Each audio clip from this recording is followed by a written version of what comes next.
Il est écrit donc à partir du verset 15, « Mes frères et sœurs, prenons un exemple de la vie ordinaire.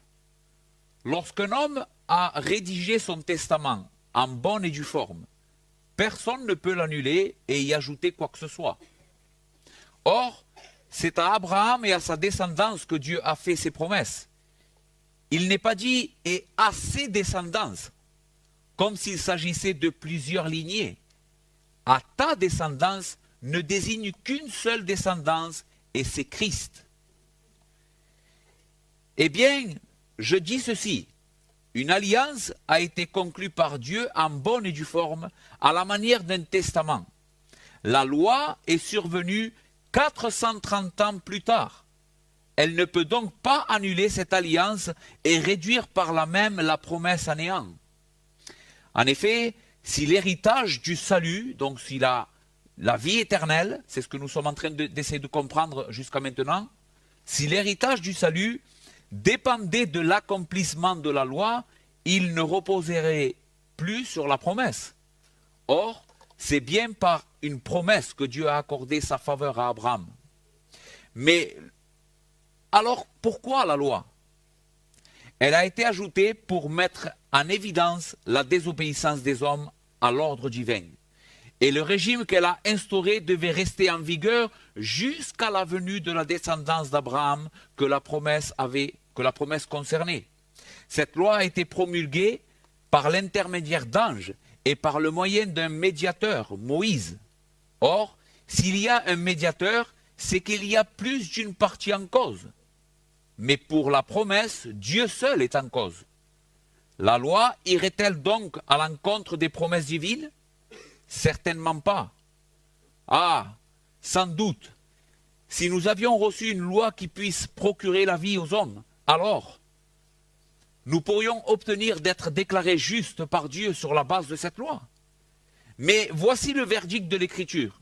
L'humanité entière se trouve prisonnière de sa culpabilité devant Dieu, afin que le don promis par Dieu soit accordé aux croyants au moyen de leur foi en Jésus-Christ. Avant que soit instauré le régime de la foi, nous étions emprisonnés par la loi et sous sa surveillance dans l'attente du régime de la foi qui devait être révélé. Ainsi, la loi a été un gardien chargé de nous conduire à Christ pour que nous soyons déclarés justes devant Dieu par la foi. Mais depuis que le régime de la foi a été instauré, nous ne sommes plus soumis à ce gardien qui est la loi. Car par la foi en Jésus-Christ, vous tous, vous êtes fils et filles de Dieu. Car vous tous, vous avez été baptisés en Christ, vous avez été revêtus de Christ. Il n'y a plus ni juif ni non-juif, il n'y a plus ni esclave ni homme libre, il n'y a plus ni femme, il n'y a plus ni homme en Jésus-Christ. Nous sommes tous unis en Jésus-Christ, vous tous, vous faites un. Si celui qui y appartient est donc la descendance d'Abraham, est donc héritier de Dieu selon la promesse. Très bien les frères, avant de pouvoir méditer ce passage ensemble, nous allons voir aujourd'hui uniquement le verset 15 à 18. Je suis dans ma voiture et ma femme m'appelle et me dit « Rentre car le déjeuner est prêt, la table est mise, on n'attend plus que toi, les enfants ont faim, il faut que tu te dépêches. » Moi je réponds à ma femme en lui disant « Je te promets que dans 5 minutes je suis là. » Mais voici que j'ai un problème avec ma voiture. Elle tombe en panne au bord de la route et donc elle ne veut plus avancer, ce qui va faire que je ne vais pas pouvoir tenir la promesse que j'ai faite à ma femme, d'être là dans 5 minutes. Ma promesse est rompue, n'est-ce pas? À cause d'une chose que moi je ne peux pas maîtriser. Je ne savais pas que ma voiture allait tomber en panne. Je ne savais pas que je n'allais pas pouvoir tenir ma promesse. Eh bien les frères, il y a parfois des promesses qui ne peuvent pas être tenues parce qu'il y a des choses qu'on ne contrôle pas, n'est-ce pas? Combien de fois tu as promis des choses que tu n'as pas pu tenir? Non pas parce que tu étais de mauvaise foi, c'est simplement que tu n'as pas pu. On ne contrôle pas ces choses. Mais qu'en est-il des promesses de Dieu? Si Dieu fait une promesse, y a-t-il une chose qui puisse se passer ou qui lui arrive sans qu'il soit capable de le savoir ou de le maîtriser? Réfléchissez à cette question parce qu'elle est importante à la lumière de ce que nous allons voir. Si Dieu fait une promesse, est-ce que comme nous, Dieu peut être surpris par une chose et dire « je ne vais pas pouvoir accomplir ma promesse » Dieu peut-il changer d'avis après avoir promis une chose en jurant par lui-même et ainsi ne pas tenir sa parole? Finalement, les frères, sommes-nous sauvés en vertu de notre obéissance à la loi à cause à cause d'une promesse que Dieu a faite qui est inconditionnelle et qu'il tiendra sûrement? Est-ce que nous sommes sauvés parce que nous obéissons à la loi parfaitement ou à cause d'une promesse que Dieu a faite et que la Bible dit qu'il tiendra? Eh bien, c'est ce que nous allons essayer de comprendre un peu mieux dans notre étude de Galates, et c'est ce que Paul veut nous enseigner au travers de ces mots que nous avons lus. Je sais que je me répète souvent durant cette étude de Galates, il y a souvent les mêmes thèmes qui reviennent, mais la Bible dit que cela est salutaire pour vous et pour moi. Nous sommes tellement durs d'entendement, nous avons un cœur tellement rebelle, les frères, Église de Dieu, que Dieu répète sans cesse les mêmes vérités.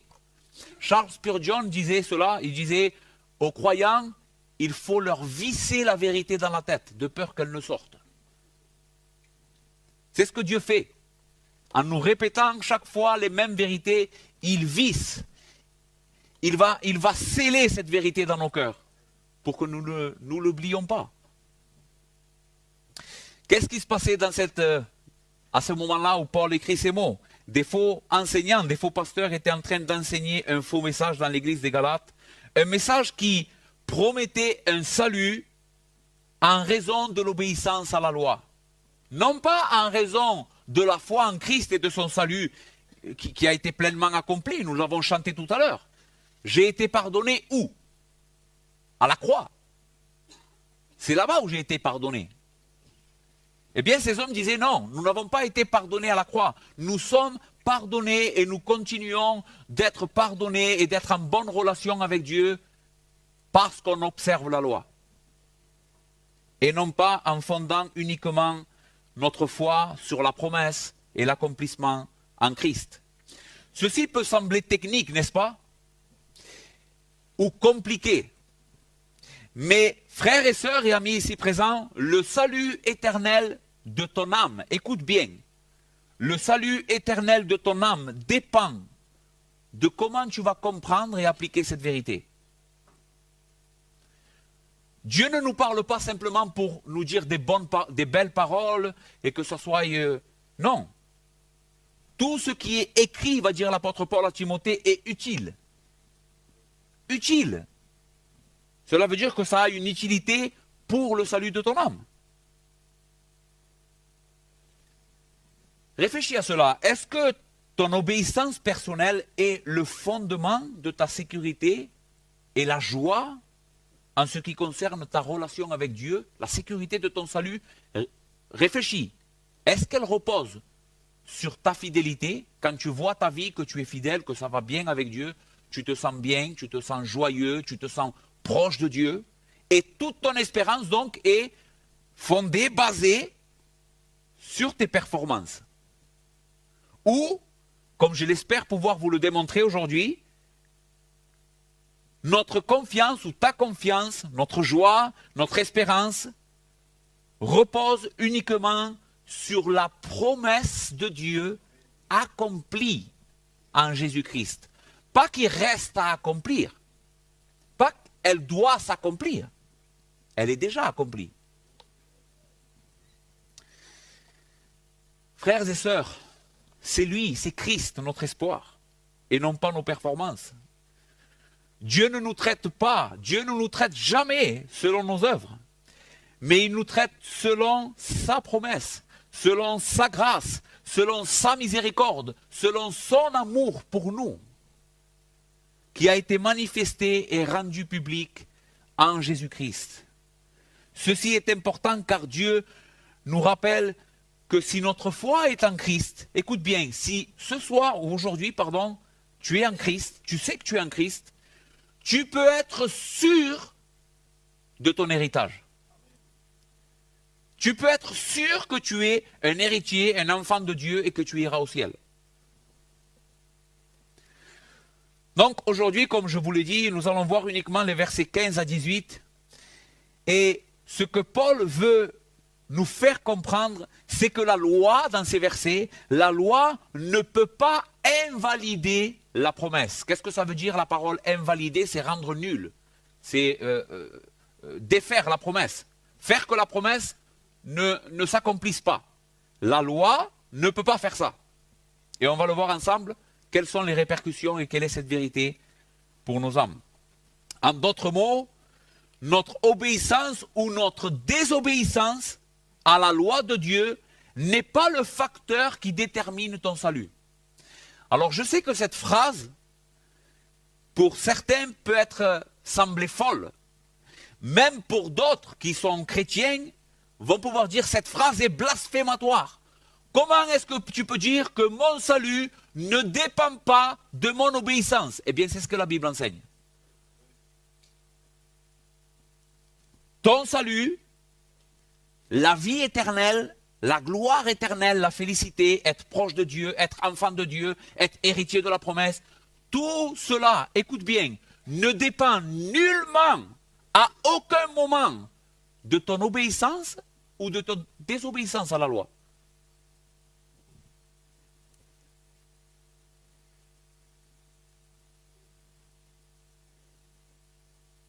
La loi ne joue aucun rôle dans le salut de Dieu, mis à part celui de nous conduire à Christ, comme nous allons le voir la prochaine fois que nous continuerons l'exposition de ce passage. Écoute, c'est important, la loi ne joue aucun rôle pour ton salut, pour te sauver. La loi a été là juste pour te conduire vers le Sauveur, pour te faire voir que tu avais besoin d'un Sauveur, mais pas pour te sauver. Verset 15, lisons ensemble. Affiche le texte, voilà, je vais le laisser afficher. Je veux que vous l'ayez devant les yeux. Paul dit, mes frères et sœurs, prenons exemple de la vie ordinaire. Il est intéressant ici de voir que Paul appelle les Galates ses frères.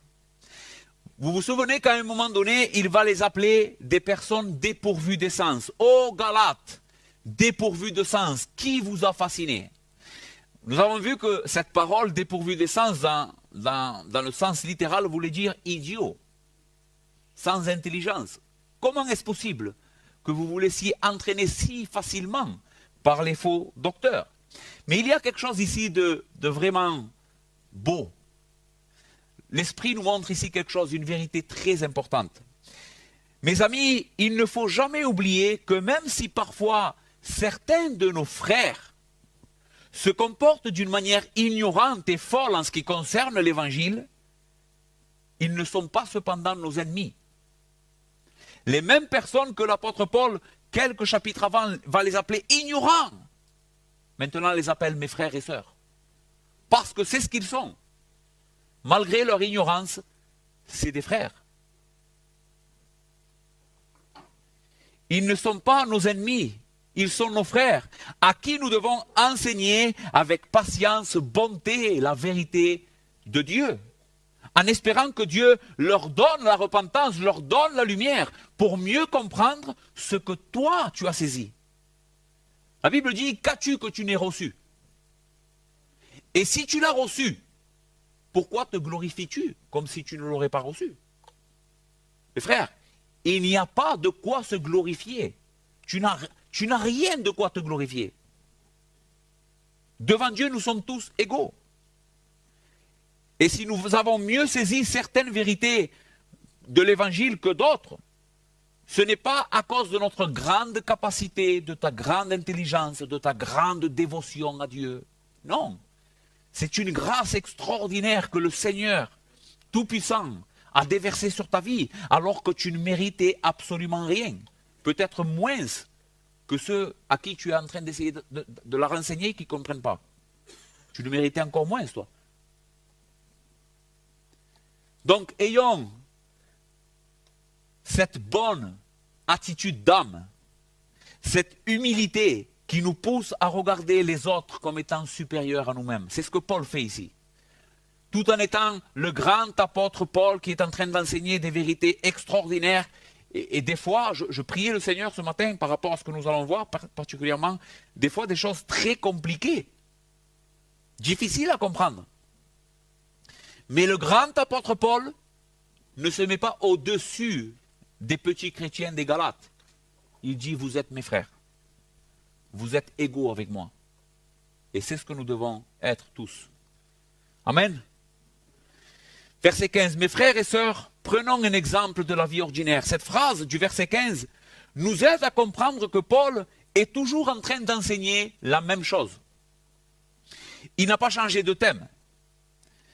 Il va maintenant prendre un exemple de la vie quotidienne pour illustrer une vérité au sujet de ce qu'il était en train de leur enseigner aux Galates. Qu'est-ce qu'il était en train de leur enseigner?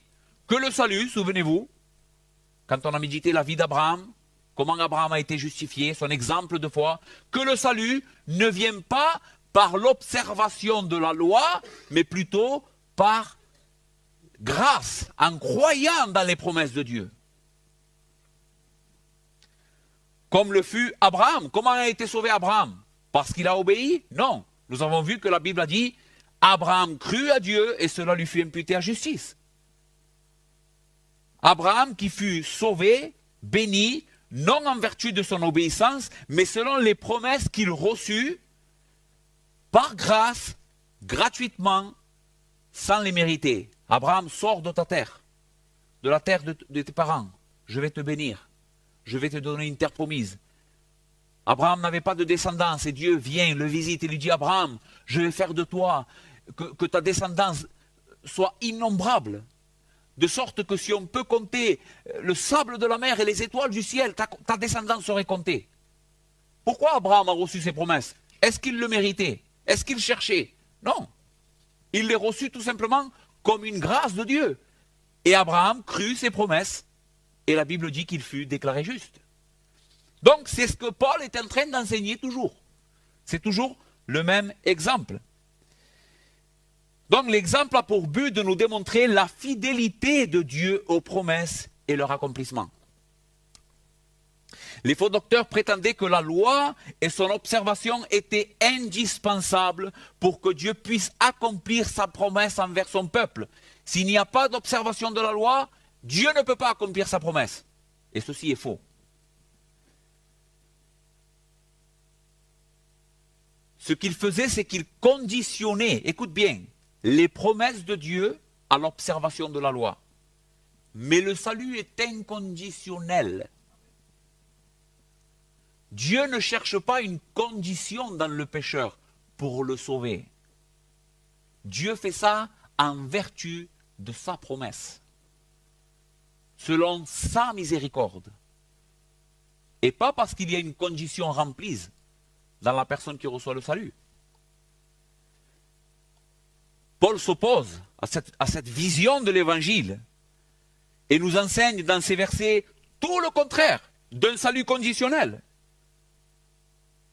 où que les promesses s'accomplissent en vertu d'une condition. Le salut et la bénédiction ne sont jamais conditionnés à l'observation de la loi. Jamais. Mais uniquement par le serment que Dieu a fait. Verset 15, une fois de plus, lorsqu'un homme a rédigé son testament en bonne et due forme, dit le texte, personne ne peut l'annuler ou ajouter quoi que ce soit. Paul dit, laissez-moi vous prendre un exemple de la vie courante pour vous parler de cette vérité, qu'on est sauvé par grâce, sans la loi. Quand un homme fait un testament, il lègue ses biens, par exemple. Imaginez que moi je veux léguer mes biens, et avant ma mort, je fais un testament, je dis quels sont les biens que je vais léguer, à qui vont être légués ces biens, Après ma mort, une fois que le testament est signé, fermé, mis dans un coffre, après ma mort, personne ne peut ajouter quelque chose à ce testament et personne ne peut annuler ce testament, n'est-ce pas? Vous êtes d'accord avec moi? Ça serait quelque chose qui va contre la loi même. Eh bien, l'exemple de la vie courante que Paul est en train de prendre, il applique cela aux promesses de Dieu. Si les hommes ne peuvent pas annuler un testament qu'ils ont fait pour léguer des choses matérielles, courantes de la vie, combien moins Dieu, après avoir juré par lui-même à Abraham, Abraham, je le jure par moi-même, que je sois traité comme ces animaux qui sont séparés en deux, si j'accomplis pas ce que je t'ai promis. Vous pensez que Dieu maintenant va revenir en arrière de sa promesse et annuler ainsi le testament? Ce n'est pas possible, les frères. Ce n'est pas possible.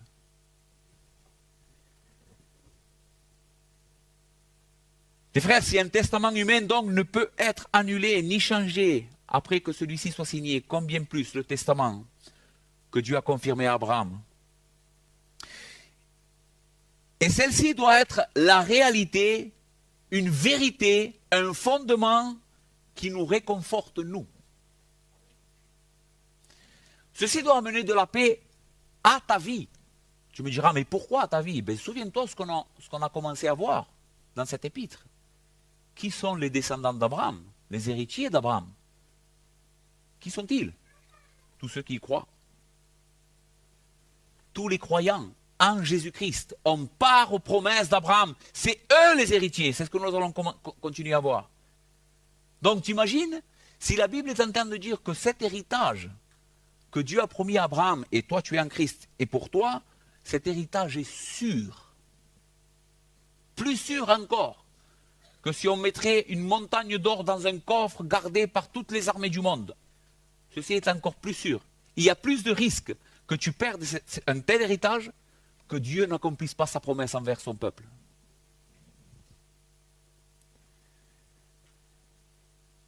Verset 16.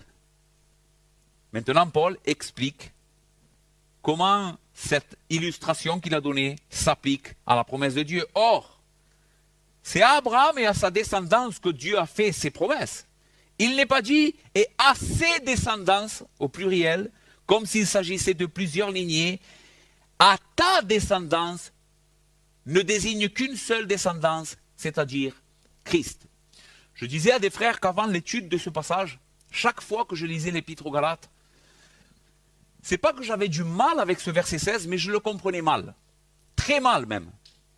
Je ne comprenais pas pourquoi est-ce que Paul, qui est en train de nous parler de notre héritage, que l'on reçoit par la foi et qui est sûr, gardé dans le ciel, maintenant commence à parler que Christ seul est l'héritier. Est-ce que vous le voyez dans le passage? Qui est l'héritier? Christ seul. Paul s'appuie même, et ceci est quelque chose d'extraordinaire, s'appuie même sur la grammaire, comment la Bible a été écrite, la conjugaison de la Bible pour enseigner une vérité fondamentale. Il dit, ça n'a pas été promis aux descendances au pluriel, mais à ta descendance. L'argument ici, c'est scripturaire. Il dit, ça a été écrit au singulier, donc il n'y a qu'une seule personne qui est l'héritier. Et cet héritier, c'est Christ. Une rapide lecture du verset 16, donc, pourrait nous induire dans une erreur en ce qui concerne notre accès à cette promesse, n'est-ce pas? Ou notre participation. Si le seul héritier c'est Christ, alors cela nous exclut de la promesse. Quand nous lisons que Paul dit clairement que toutes ces promesses ont été faites en Christ, nous avons tendance à ne pas nous voir, nous, inclus dans ce verset comme étant les héritiers, puisque Christ seul est l'héritier. Est-ce que vous me comprenez ce que je suis en train de vous dire? Ok. Mais l'intention de Paul, les frères, l'intention du Saint-Esprit est tout autre. En réalité, l'argument de Paul a pour but tout le contraire de ce que je viens de vous dire. C'est justement parce que Christ est l'héritier unique que nous pouvons, nous, païens, juifs, et peu importe qui que ce soit, hommes, femmes, riches, pauvres, pouvoir prétendre à la promesse. Il fallait que Christ soit le seul héritier pour que tous, sans distinction, aient part à la promesse. Le contexte ici, les frères, est très important pour que nous puissions saisir cette phrase. Dans la dernière prédication, donc, je vous ai enseigné que Paul enseigne que les descendants véritables d'Abraham ne sont pas uniquement ceux qui descendent physiquement d'Abraham, mais sont plutôt tous ceux qui ont la foi en Christ, qui sont reconnus comme la postérité d'Abraham. Galates 3, versets 6 à 7. Comme Abraham crut à Dieu et que cela lui fut imputé à justice, reconnaissez donc que ce sont ceux qui ont la foi qui sont fils d'Abraham. Maintenant, il faut que nous sachions qu'avoir la foi en Jésus, et ici j'ai besoin que vous me suiviez, avoir la foi en Jésus a des répercussions dans notre vie. Avoir la foi en Jésus, ce n'est pas seulement croire en Jésus et il ne se passe rien. Même si toi tu ne le sais pas, même si tu n'as pas été transporté dans le ciel, mais la Bible dit des vérités en ce qui te concerne le jour où tu as déposé ta foi en Christ. La foi en Jésus a tout changé. Cela nous donne une nouvelle identité, un nouveau statut devant Dieu. Cela nous transforme d'une manière radicale, au plus profond de notre être. Tout ce que nous sommes a été changé pour nous faire devenir une autre personne. C'est ce que la Bible dit. Au moment où nous avons eu la foi, tout ça, ça s'est passé. Avec une autre appartenance, un autre royaume, ayant droit à ce que nous sommes en train de voir, ayant droit à la promesse. Mais maintenant, je veux que vous soyez attentifs, tout cela ne serait pas possible sans Christ. Tout ce que je viens de dire, la nouvelle naissance, la vie éternelle, la sanctification, une nouvelle nature, avoir part au royaume de Dieu, avoir part aux promesses de Dieu, ne serait jamais possible sans Christ. Je veux que vous fassiez attention à chaque fois que vous lisez votre Nouveau Testament et que vous trouviez en Christ. Vous voyez ces deux paroles-là, en, puis le nom de notre Seigneur, Christ, son titre divin. Eh bien, dans ces deux mots, en Christ, est contenue une richesse insondable, incompréhensible. On pourrait même faire une synthèse. Qu'est-ce que c'est l'évangile? C'est en Christ. Être en Christ, c'est être sauvé. Être en dehors de Christ, ce n'est pas être sauvé. Nous avons même été élus en Christ. L'élection, ce n'est pas que Dieu a élu des personnes indépendamment de Christ avant la fondation du monde. La Bible dit en lui, nous avons été élus avant la fondation du monde. Toutes choses dans le salut, dans la création, dans l'univers entier, sont connectées à lui et particulièrement toi.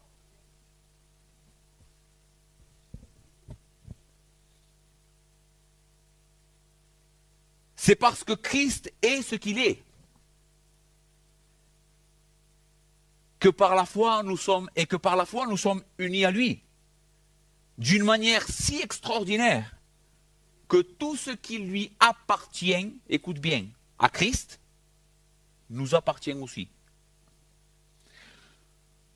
Tout ce qu'il est, lui, nous le serons aussi.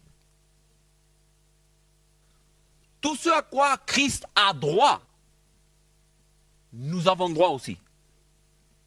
Tu comprends maintenant pourquoi c'est lui le seul héritier? Il est le seul héritier pour qu'en lui, tous ceux qui sont unis à lui par la foi soient aussi héritiers. Tu n'es pas héritier indépendamment de Christ. Tu es héritier parce que tu es en lui. Écoutez comment Éphésiens 2, Paul le dira. C'est pourquoi vous, autrefois païens dans la chair, appelés incirconcis par ceux qu'on appelle circoncis et qui le sont dans la chair par la main de l'homme, souvenez-vous, qu'est-ce que nous étions avant d'être en Christ, unis à lui par la foi? Qu'est-ce que tu étais? Souvenez-vous que vous étiez dans ce monde sans Christ, privés du droit de citer en Israël, étrangers aux alliances de la promesse, tu vois? Tu vois qu'en dehors de Christ, tu n'as pas droit à la promesse? Étranger aux alliances de la promesse, sans espérance et sans Dieu dans le monde. Mais maintenant, en Jésus-Christ, vous qui étiez jadis éloignés, vous avez été rapprochés par le sang de Christ. Car il est notre paix. Lui qui des deux n'en a fait qu'un. Ici, les deux, c'est juif et païen. Et qui a renversé le mur de séparation, l'inimitié.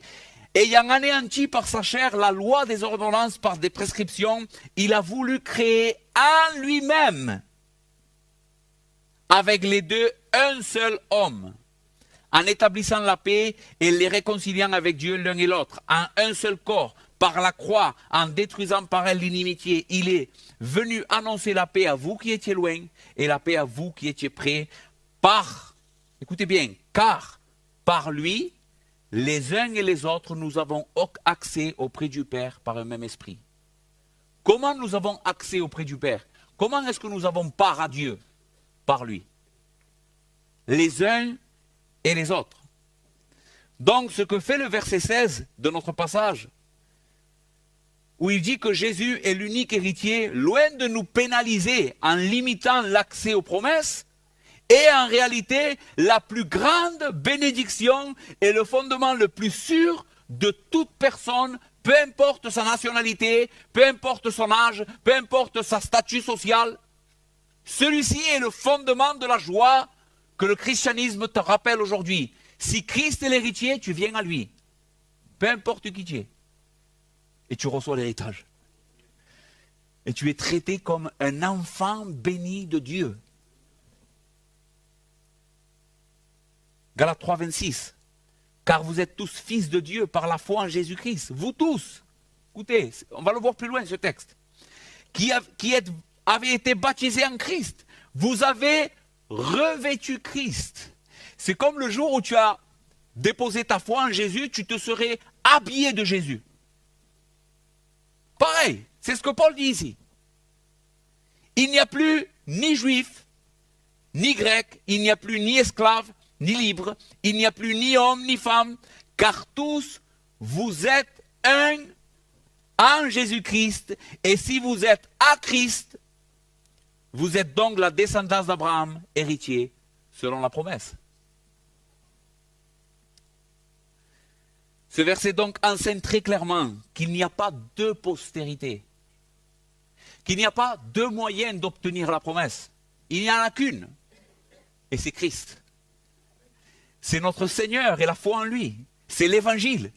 L'évangile pour les juifs, l'évangile pour les grecs, l'évangile pour les pauvres, l'évangile pour les riches, l'évangile pour les grands, l'évangile pour les petits, l'évangile pour les hommes blancs, l'évangile pour les hommes de couleur.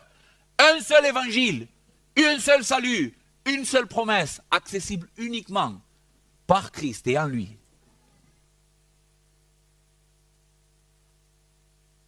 Il n'y a qu'un seul héritier, qui est Christ, et tous ceux qui sont unis à lui par la foi, sans distinction et sans discrimination. Donc faisons un petit récapitulatif de ce que j'ai dit jusqu'à maintenant. Qu'est-ce que nous avons dit? Nous avons appris jusqu'à maintenant que Paul emploie cette image donc de l'héritage et comment un testament est écrit pour nous parler du salut de Dieu qui a été promis à Abraham, donc Christ est l'héritier unique par lequel tous ont accès à cette promesse. Ok. Cette promesse, nous avons dit, elle est sûre de la même manière qu'un homme ne peut pas revenir en arrière ou ajouter quelque chose à ce testament. Maintenant, les faux docteurs voulaient ajouter quelque chose au testament ou prétendaient que la loi avait un rôle décisif dans l'accomplissement de la promesse de Dieu. Mais écoutez ce que Paul va dire au verset 17. Eh bien, je dis ceci, une alliance a été conclue par Dieu en bonne et due forme. de la même manière qu'un homme fait un testament en bonne et due forme pour léguer. Ici, Paul dit, il y a eu une alliance qui a été conclue en bonne et due forme.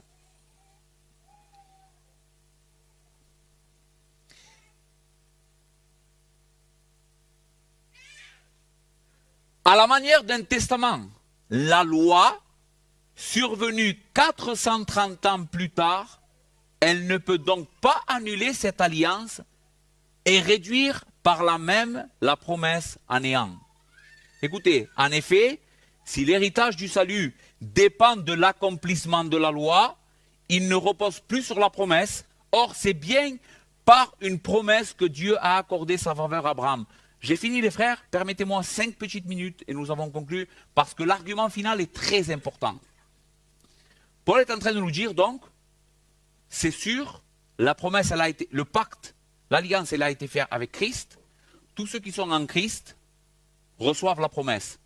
Mais les faux docteurs étaient en train de dire Christ n'est pas suffisant. Il vous faut Christ plus l'observation de la loi pour être héritier de la promesse. Et Paul dit non. Pourquoi? Pourquoi il dit non? Il va utiliser 2 arguments. Un théologique et un autre historique. Quand est-ce que la loi a été donnée? Avant ou après la promesse? C'était après la promesse. 430 ans plus tard, nous dit la Bible. Souvenez-vous de l'histoire. Dieu appelle Abraham. Il lui fait toutes ses promesses. Et il lui dit, ta postérité séjournera dans un autre pays que celui-ci. Et ils seront 400 ans sous l'esclavage. Mais au bout de 400 ans, je me rappellerai d'eux et de ta promesse, la promesse que je t'ai faite, et j'irai les chercher. Et c'est exactement ce qui s'est fait. Abraham engendra Isaac, Isaac engendra Jacob, et Jacob les 12 fils. Ok. Jacob est mort en Égypte. Et Joseph est mort en Égypte aussi. Les enfants d'Israël, 430 ans après, 400 ans après, ont appelé à l'aide au Seigneur et le Seigneur s'est promis de la promesse faite à Abraham et il les a sortis d'Égypte. Il les a conduits dans le Sinaï et là, il leur a donné la loi. Donc la loi est venue bien plus tard que la promesse faite à Abraham. Et Paul emploie cet argument pour dire, les frères, comprenez, ces hommes sont en train de vous dire que si vous n'observez pas la loi, vous ne pouvez pas hériter du salut. Mais le salut a été promis 400 ans avant la loi. Si le salut viendrait comme l'accomplissement de la loi, alors la loi, elle annule la promesse. On n'a plus besoin de la promesse, puisqu'on peut être sauvé par l'observance de la loi. Mais nous ne sommes pas sauvés par la loi. La loi, nous allons le voir dimanche prochain, a été juste un conducteur, un tuteur sur lequel Dieu a mis les hommes pour les conduire à Christ, leur faire voir qu'ils étaient pécheurs et qu'ils avaient besoin d'un salut. Non, l'héritage nous vient de la promesse qui est inconditionnelle que Dieu donne par grâce. Conclusion. Vivons-nous notre vie chrétienne en faisant confiance dans les promesses de Dieu? Souviens-toi des premières questions. Est-ce que tu vis ta vie chrétienne en faisant confiance dans les promesses de Dieu? Ou tu vis ta vie chrétienne fixant tes regards sur tes performances en ce qui concerne ton obéissance?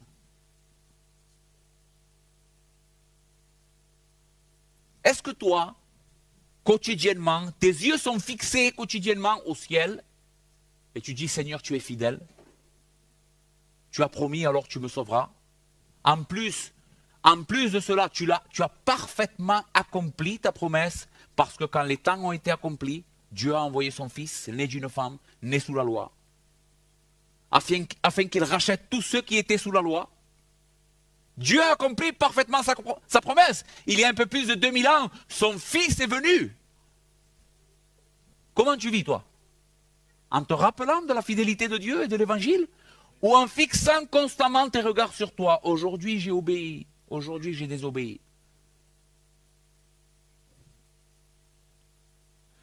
Les frères, je ne suis pas en train de dire ici que nous devons vivre une vie de désobéissance à la loi. Que Dieu me garde de vous enseigner une telle chose. Nous devons aimer la loi de Dieu. Chercher de tout notre cœur, toujours plus à lui obéir, dans plus de détails. Grandir dans cette obéissance.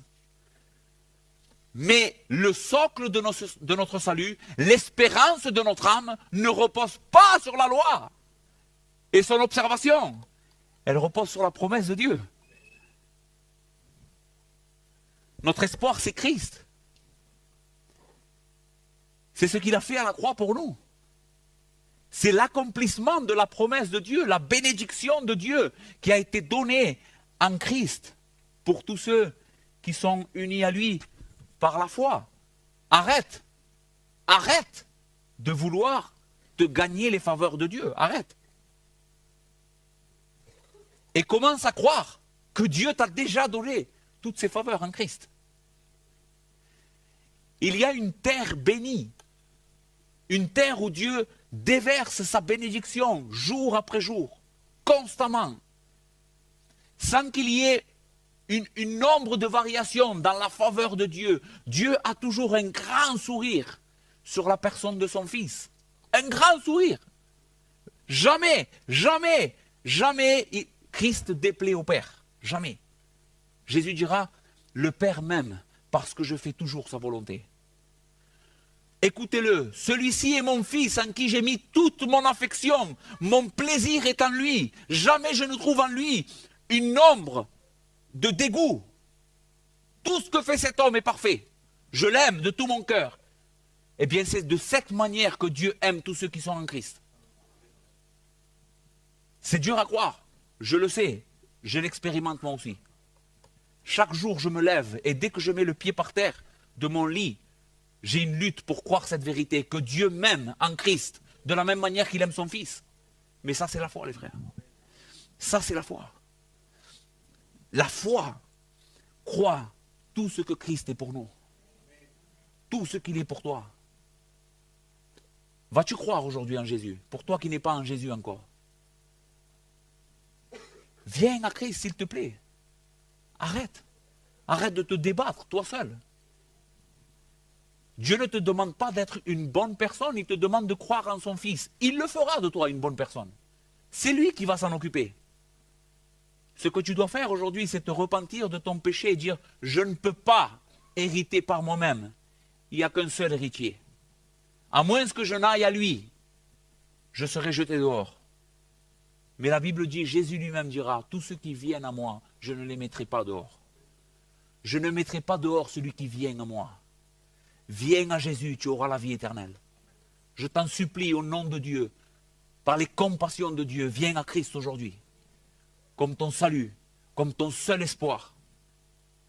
Que le Seigneur vous bénisse, Église de Dieu.